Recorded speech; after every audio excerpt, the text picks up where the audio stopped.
यह कहानी एक महाकाव्य लड़ाई से शुरू होती है, जहां एक सेना अपने जंग लगे तलवारों के साथ कुख्यात कॉर्प्स देवता कॉर्प्स डीटी पर हमला कर देती है। लेकिन यह उनका बहुत भारी नुकसान कराता है, क्योंकि दर्जनों सैनिक उस क्रूर प्राणी के हाथों मारे जाते हैं। चगुआ एडिथ लुग्ड, जिसे कैलामिटी क्रशर के नाम से जाना जाता है, इस भयावह राक्षस से लड़ने के लिए आता है। जैसे ही वह राक्षस के सामने पहुंचता है, वह अपनी सबसे शक्तिशाली जादुई ताकतों का इस्तेमाल करता है ताकि उसे पराजित किया जा सके। इस लड़ाई को देखने के लिए चर्च के कुछ पादरी भी वहां मौजूद थे।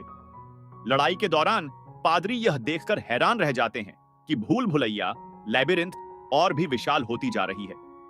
वे इस पर शाप देते हैं कि नेक्रोमैंसर ने और भी मरे हुए लोगों को इस दुनिया में बुला लिया है। शागा अपने जादुई तलवार हमलों की बौछार के साथ राक्षस पर हमला करता है, लेकिन एक पल के लिए ठहर जाता है। यह देखकर नेक्रोमैंसर एक खतरनाक जादू चलाता है, जिससे पूरे भूल भुलैया में हलचल मच जाती है। हीरो को व्यस्त रखने के लिए वह एक ड्रैगन को बुला देता है, लेकिन शगा उसे आसानी से हरा देता है। इसके बाद शगा अपने सबसे बड़े दुश्मन से भिड़ता है। शगा अपनी इविल आइज का उपयोग करके उन आत्माओं को देख सकता है जिन्हें नेक्रोमैंसर ने पहले मारा था। नेक्रोमैंसर इस पर ध्यान देता है और उसे समझाने की कोशिश करता है, क्योंकि उसकी आंखें भी शगा जैसी ही होती हैं। लेकिन शगा आतंकवादियों से बातचीत नहीं करता। वह नेक्रोमैंसर की सेना के एक हिस्से को समाप्त कर देता है और कंकालों को चट्टानों के नीचे कुचल देता है। अब केवल शगा और विशाल कंकाल नेक्रोमैंसर ही बचते हैं। शगा उसे समझाने की कोशिश करता है कि वह लोगों की आत्माओं से खेलना बंद करे और एक अच्छा इंसान बने। लेकिन नेक्रोमैंसर मानने से इनकार कर देता है और एक नया शक्तिशाली मंत्र तैयार करता है, जिससे शगा भी अनजान था। शगा अपनी अंतिम चाल के लिए तैयार हो जाता है और चर्च के पादरियों में से एक उसकी सहायता करता है। नेक्रोमैंसर की पुनर्जन्म की अजीब कहानी जैसे ही लड़ाई समाप्त होती है, नेक्रोमैंसर खुद को एक अजीब जगह पर पाता है। जब वह होश में आता है, तो उसे पता चलता है कि वह आधुनिक जापान, मॉडर्न जापान की एक गली में है और अब वह एक टीनेज हाई स्कूलर के शरीर में पुनर्जन्म ले चुका है। वह अपने गले को छूता है और वहां खून के धब्बे देखता है। मुझे क्या हुआ था, वह सोचता है और गली के बाहर उजाले की ओर बढ़ता है। बाहर आकर वह हैरान रह जाता है जब वह देखता है कि दुनिया कितनी आधुनिक और इलेक्ट्रॉनिक हो गई है। वह बस सड़कों पर बिना किसी दिशा के घूमता रहता है, जैसे कोई खोया हुआ पालतू जानवर। उसे यह नहीं पता था कि जिस शरीर में वह आया है, उसे कुछ समय पहले ही एक खतरनाक हत्यारे संगठन एलीट मर्सनरी असैसिन ग्रुप द्वारा मार दिया गया था।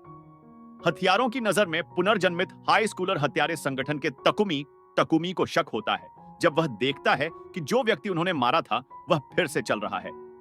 अपने ड्रोन से पुष्टि करने के बाद तकुमी को यकीन हो जाता है कि वह वास्तव में वही हाई स्कूलर है जिसे उन्होंने मार दिया था। लेकिन यह कैसे संभव है? तकुमी शरीर की रिकवरी को रोक देता है और छुपकर उस हाई स्कूलर को देखने लगता है, जो अब नेक्रोमैंसर बन चुका था। खूबसूरत लेकिन खतरनाक मुलाकात। जब नेक्रोमैंसर अपनी स्थिति को समझने की कोशिश कर रहा था, दो पुलिस अधिकारी उसे रोकते हैं।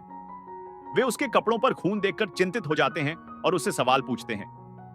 पहले तो नेक्रोमैंसर जापानी भाषा नहीं समझ पाता, लेकिन वह अपनी जादुई शक्तियों का उपयोग करके उनके शब्दों को समझने लगता है। वह अपना नाम पा शिनोयामा बताता है, जो इस शरीर का असली मालिक था। लेकिन इससे पहले कि पुलिस उसकी मदद कर पाती, एक खूबसूरत मगर खतरनाक महिला वहां आती है। वह एक पुलिस वाले पर पैर रखकर उसे नीचे गिरा देती है और पा को वापस अंधेरी गली में खींच ले जाती है। इस महिला का नाम था मिसाकी साकिम मिया। वह हिंसक तरीके से पा को हिलाती है और फिर अचानक उसे अपनी गोद में खींचकर उसका चेहरा अपने सीने से चिपका देती है। लेकिन असली कारण कुछ और था। वह पा को मारने आई थी। पा यानी नेक्रोमैंसर को एहसास होता है कि मिसाकी वही हत्यारी है जिसने असली पा को मार दिया था। वह अपनी जान बचाने के लिए भागने लगता है। दूसरी ओर तकुमी अपने मन को शांत करने के लिए एक बच्चे की हत्या का कॉन्ट्रैक्ट स्वीकार करता है। पा को एक जगह छिपने का मौका मिलता है, लेकिन मिसाकी उसे ढूंढ लेती है। लड़ाई शुरू होती है।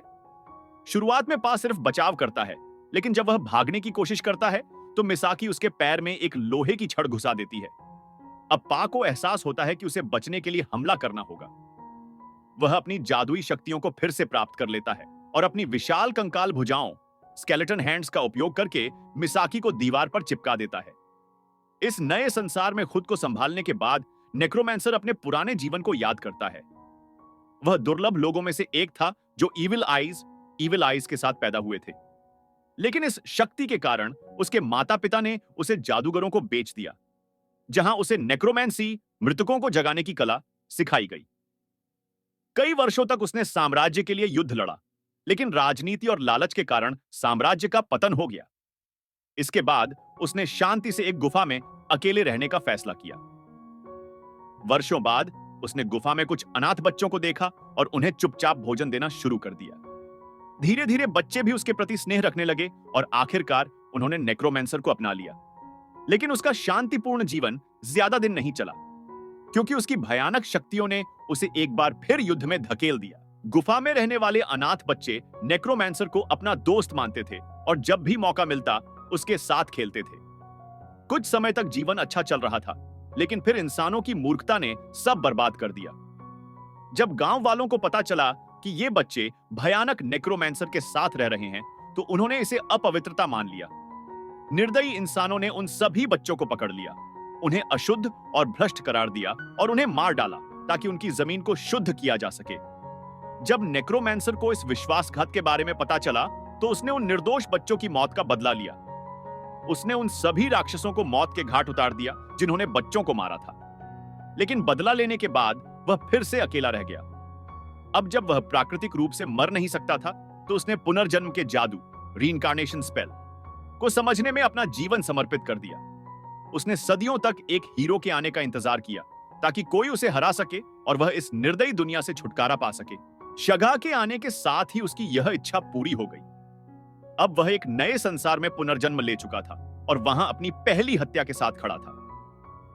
पा, नेक्रोमैंसर और मिसाकी का रहस्य वर्तमान में पा, अब नेक्रोमैंसर का नया नाम, पूरी कोशिश करता है कि मिसाकी को होश में लाए, लेकिन वह पहले ही मर चुकी थी।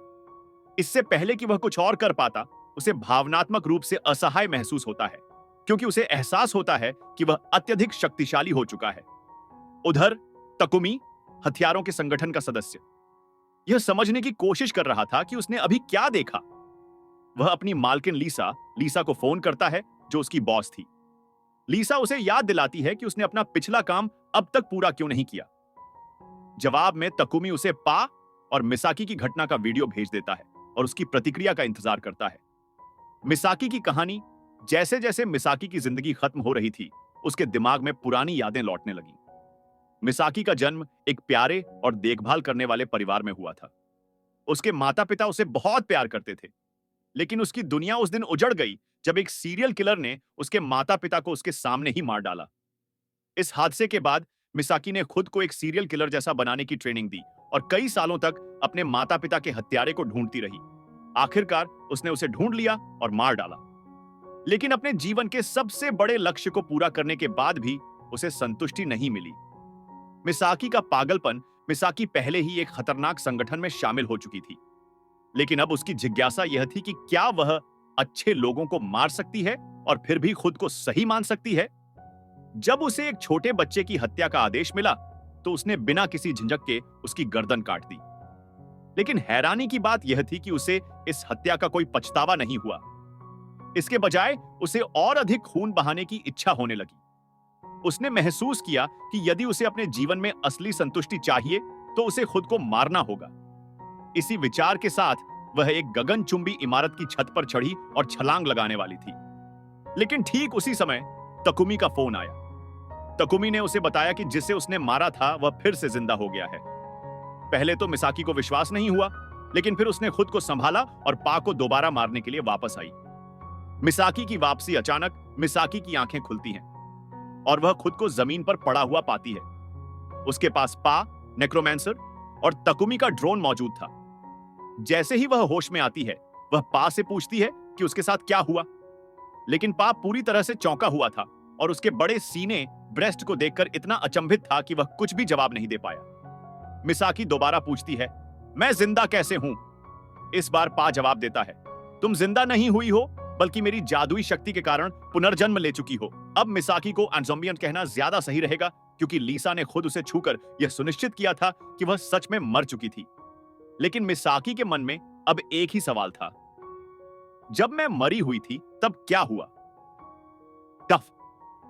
40 मिनट पहले की कहानी। मिसाकी के पुनर्जन्म से ठीक 40 मिनट पहले तकुमी, जो संगठन के लिए बैकग्राउंड में काम करता था, ने भालीसा और उसके आदमियों पर को बुलाया ताकि वे खुद घटनास्थल की जांच कर सकें। जैसे ही लीसा वहां पहुंची, उसने देखा कि उपकमरे में अजीबोगरीब जादुई चिन्ह और बड़े बड़े कंकालों के अवशेष बिखरे हुए थे। शुरू में उसे लगा कि उसकी आंखें धोखा दे रही हैं, लेकिन जब उसने दोबारा जांच की तो यकीन हो गया कि यह सब सच था। इसके बाद उसने वाचपा नेक्रोमैंसर को अपना काम पूरा करने दिया। पा ने वारमिसाकी के घावों पर जादू से इलाजवन किया और फिर अजनबियों की तरफ मुड़ा। लीसा ने खुद को और अपने साथियों को मिसाकी के दोस्तों बताकर हपा से पूछा कि आखिर क्या हुआ। पा ने उन्हें बताया कि उसने मिसाकी को हकमार दिया था और फिर जादू से उसे वापस लाया। साउडावर, क्या जादू असली था? जैसे ही महालीसा और उसके साथियों ने जादू शब्द सुना, वे चौंक गए। उन्होंने पा से वना साबित करने को कहा कि वह सच में जादूगर है। लेकिन यहीं पर नेक्रोमैंसर को एक बड़ा झटका लगा। वह जिस दुनिया में था, वहां का जादू जैसी कोई चीज मौजूद ही नहीं थी। हालात संभालने के लिए उसने भी अपने जादुई चिन्हों को हटा दिया और सब कुछ मास हॉल्यूसिनेशन, सामूहिक भ्रम बता दिया। लेकिन लीसा इतनी बेवकूफ नहीं थी। उसने तुरंत उसे झूठा करार दिया और सच्चाई बताने को कहा। इस पर पा को गुस्सा आ गया और उसने अपना हमला करने वाला जादू तैयार कर लिया। हालत बिगड़ने से पहले लीसा ने कुछ सोचने के लिए वक्त मांगा। पा ने उसे थोड़ी मोहल्लत दी और इस बीच यूज के साथियों के अजीब हथियारों को गौर से देखा। सुवरा, आग में फंसे बच्चे। तभी कमरे के बाहर फायर ब्रिगेड के सायरन मोड बजने लगे। तकुमी ने थोड़ा शोध किया और पता लगाया कि आग अब शाकुजावा नामक इमारत में लगी थी, जहां याकुजा अनाथों और अजीब बच्चों को रखा जाता था। जब पा को पता चला कि बस बच्चे खतरे में हैं, तो उसने लीसा से पूछा कि आखिर वहां क्या चल रहा है। लीसा ने उसे सब कुछ बता दिया और उसे यह सुनकर बेहद दुख हुआ। उसने तुरंत और बच्चों को बचाने की इच्छा जताई। जब लीसा ने उससे पूछा कि उसे बच्चों की इतनी चिंता क्यों है, तो उसने जवाब दिया, क्योंकि मैं नहीं चाहता कि बच्चे वह दर्द सहें जो मैंने झेला है। मैं जानता हूं कि जलने की तकलीफ क्या होती है। इस जवाब से हुलीसा संतुष्ट हो गई और उसने तकुमी से कहा कि वह पा को आग वाली बिल्डिंग तक ले जाए। नेक्रोमैंसर का महान कार्य। पा ने इमारतों के ऊपर से उड़ते हुए शाकुजावा बिल्डिंग तक पहुंचा। फिर उसने बच्चों की जीवन ऊर्जा को महसूस किया और बिना समय गंवाए आग में कूद गया। अंदर जाकर उसने अपने बच्चों के मृत माता पिता की आत्माओं को कंकालों में बदल दिया ताकि वे खुद अपने बच्चों को सुरक्षित नीचे ले जा सकें। काम पूरा करने के बाद पा ने मीडिया से बचते हुए वहां से निकलने का फैसला किया। तकुमी ने मीडिया पर कंकालों को देखा और पा के रहस्य को समझने की कोशिश की, लेकिन तभी लीसा ने उसे फौरन लौटने को कहा क्योंकि मिसाकी के पुनर्जन्म का वक्त आ गया था। याटहरनास, नया मिशन और दोस्ती। अब जब मिसाकी वापस आ गई थी, तो पा ने लीसा से आगे की योजना पूछी। लीसा ने बताया कि बेपड़ अगर उसे सच्ची शांति चाहिए तो उसे शक्ति और पैसा दोनों चाहिए। पा ने जवाब दिया कि वह सिर्फ शांतिपूर्ण जीवन जीना चाहता है। यह सुनकर सपलीसा प्रभावित हुई और उसकी मदद करने का वादा किया। उसने औपचारिक रूप से पा को अपना सहयोगी माना और मिसाकी और तकुमी को उसका सहायक बना दिया।